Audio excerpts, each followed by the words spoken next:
Alright, before I start talking about this guy, I do want to congratulate Canada's 2026 World Cup team for advancing to the round of 16 and making Canadian history.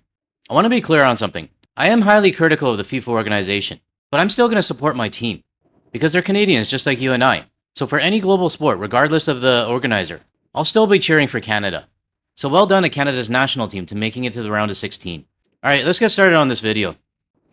Okay, so one of our good friends to the channel, Mayday 2026, posted this in the Discord server.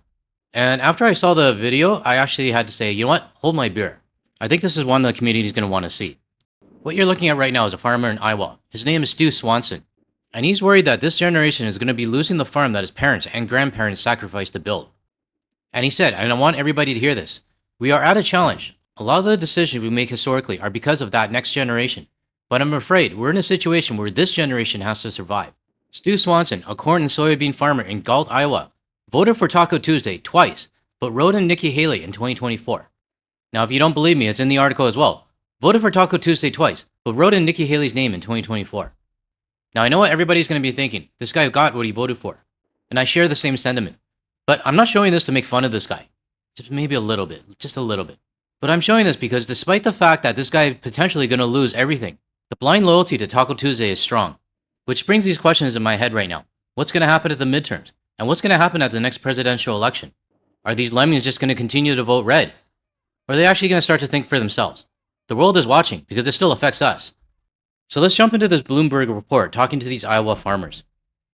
This is a story about not making things worse. As the U.S., Mexico, and Canada negotiate over continuation of their three-way trade agreement, U.S. farmers look on with apprehension. They've already been hit hard by troubled export markets elsewhere in the world, particularly to China. Our farmers are true patriots. Because China and others have targeted, remember this, have targeted our farmers. In rural Iowa, Stu Swanson has just planted his 34th and likely most challenging crop. Unfortunately, the clock is ticking on us. We're at this point where we need to get a plan going forward or the operation may come to an end. And my farming operation, I would do anything I had to keep it alive. You know what he and other farmers could have done to keep it alive? Not vote for Taco Tuesday. I mean, it seems like logic for a lot of us, but I guess it's not very logical for him. But he voted for Taco Tuesday the first two times, and then he wrote in Nikki Haley. Why didn't he vote for him the third time? I don't know. But he wrote in Nikki Haley, which tells me it's not a matter of like voting for a male or a female. But then again, Nikki Haley's white. So I'm going to guess that, my speculation that has something to do with it. I would go find another job. I would downsize or upsize or whatever I need to do. But the heritage of and the sacrifices that my parents and grandparents made, I don't want to be the generation or the person that fails and lets them down. Oh, you definitely are the generation that's going to let your family down. I hate to say it. I mean, imagine what your grandparents would say. They'd probably say something like, you voted for this orange whoopee cushion. What are you doing? But then again, it is possible that the apple hasn't fallen far from the tree. It's just a guess.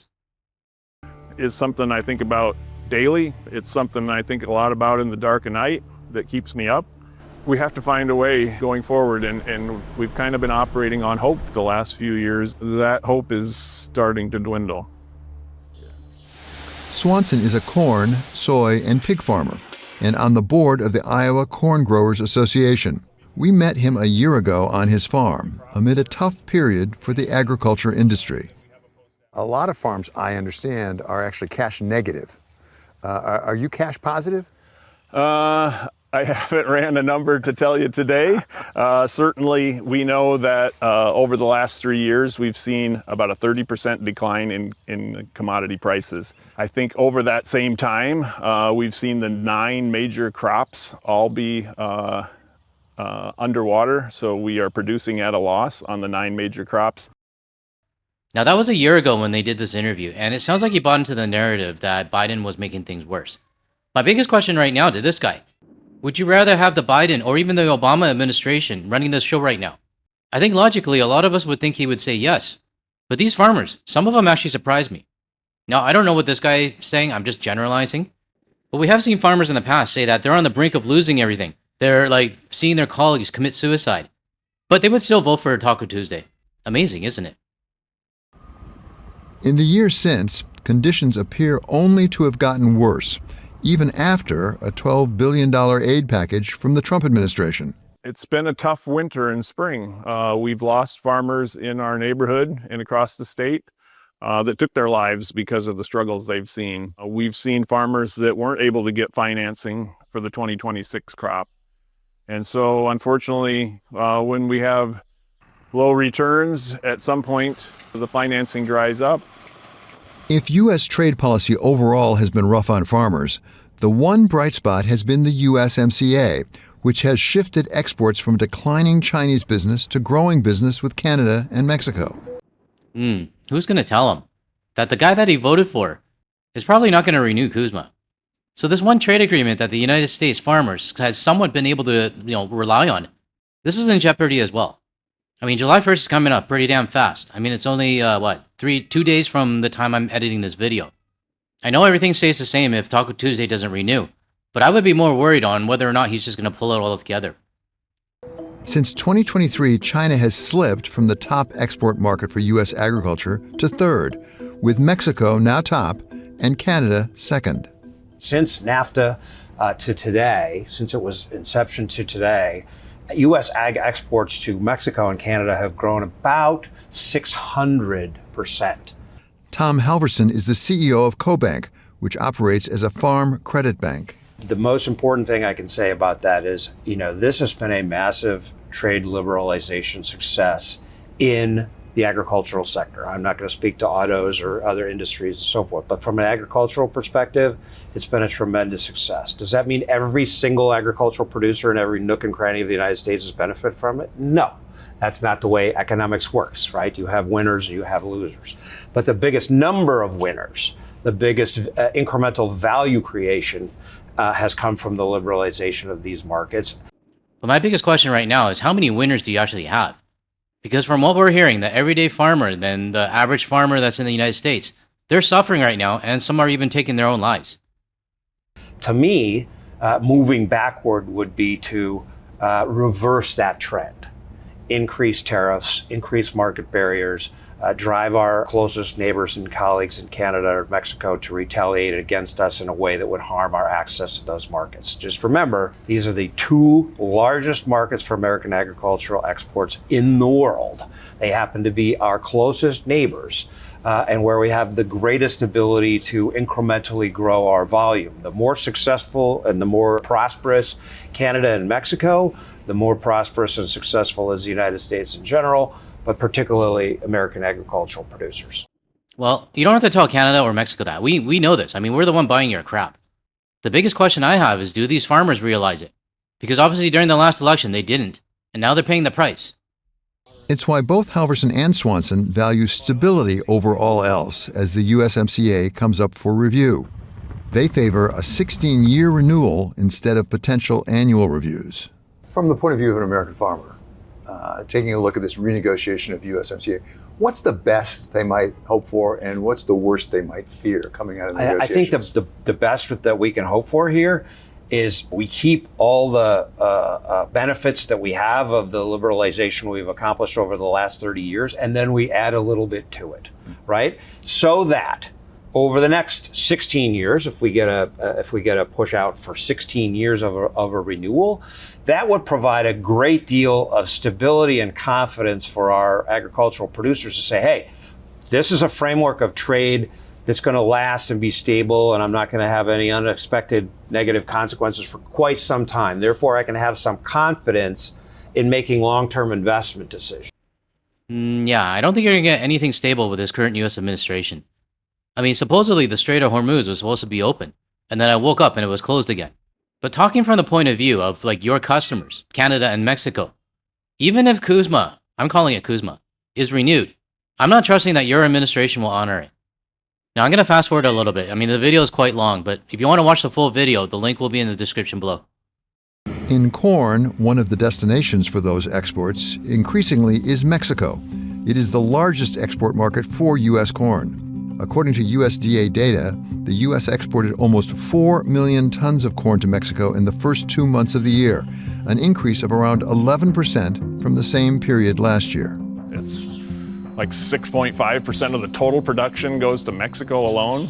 The two countries combined, when you look at corn and corn products, it's about 1.8 billion bushels of corn, which is the entire production of the state of Minnesota, or again, that carryout that we have. So if we don't have this relationship of the three countries, we're looking at doubling our carryouts and then finding a situation where we just simply won't be able to dig ourselves out of that kind of a hole. So it's a really, really big deal. It's the gold standard in my mind.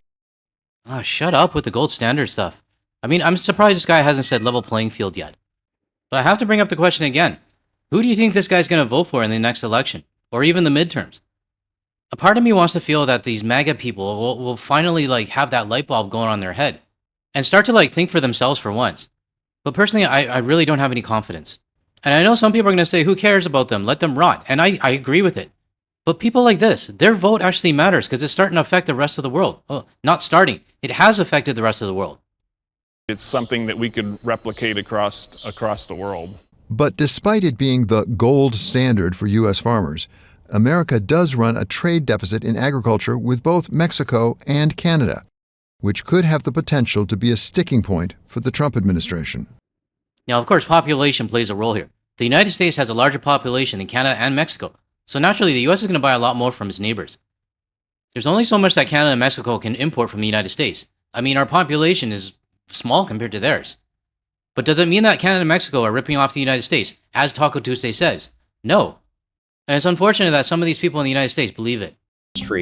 Be it a trade dispute with China putting a halt to soybean orders, or the war in Iran driving up fertilizer costs, farmers have felt the brunt of those unintended consequences.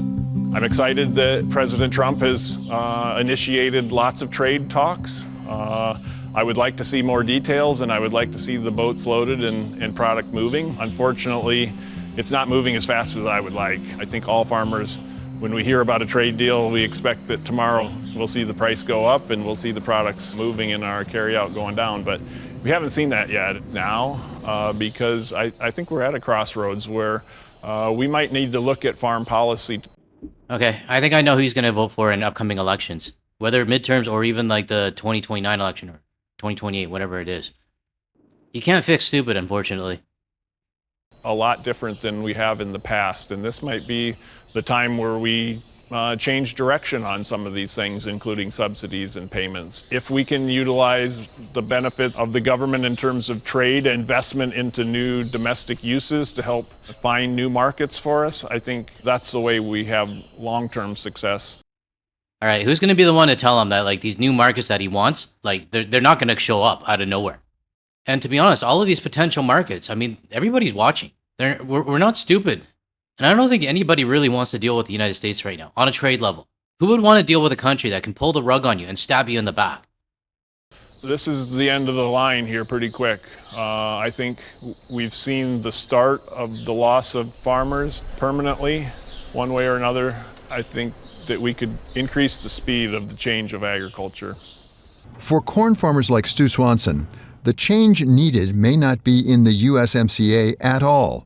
They've seen their exports rise to both Canada and Mexico. What they need are trade deals with the rest of the world to restore export markets that they've lost. Good luck with that. And don't be so confident that the trade with Canada and the US is rising, because that could change in a heartbeat. And that change won't be initiated by Canada or Mexico. It'll probably be initiated by the orange whoopee cushion.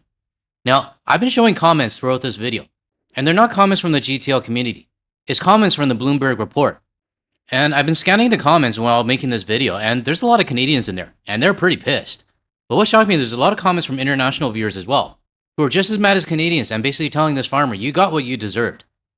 I've been pretty conservative in terms of the insults to this guy.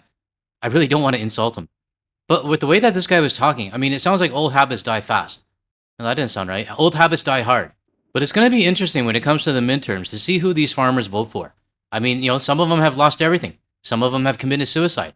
Yet they'll still vote for the orange whoopee cushion. I really don't get it. So let me know in the comments below. Do you think the farmers, not just this guy, but the whole farming industry, do you think they've been suffering enough to maybe change their tone? Or do you think they'll just continue believing the lies? I really like using this clip because it's like Taco Tuesday in the front and this guy in the back. all falling to their death. To close out this video, I would like to thank Albert for sending this photo of George's Island in Nova Scotia. The GTL map is really starting to fill out, and we have Belgian and Curious to thank for that. So I want to thank you, Albert, for adding another pin to the GTL map.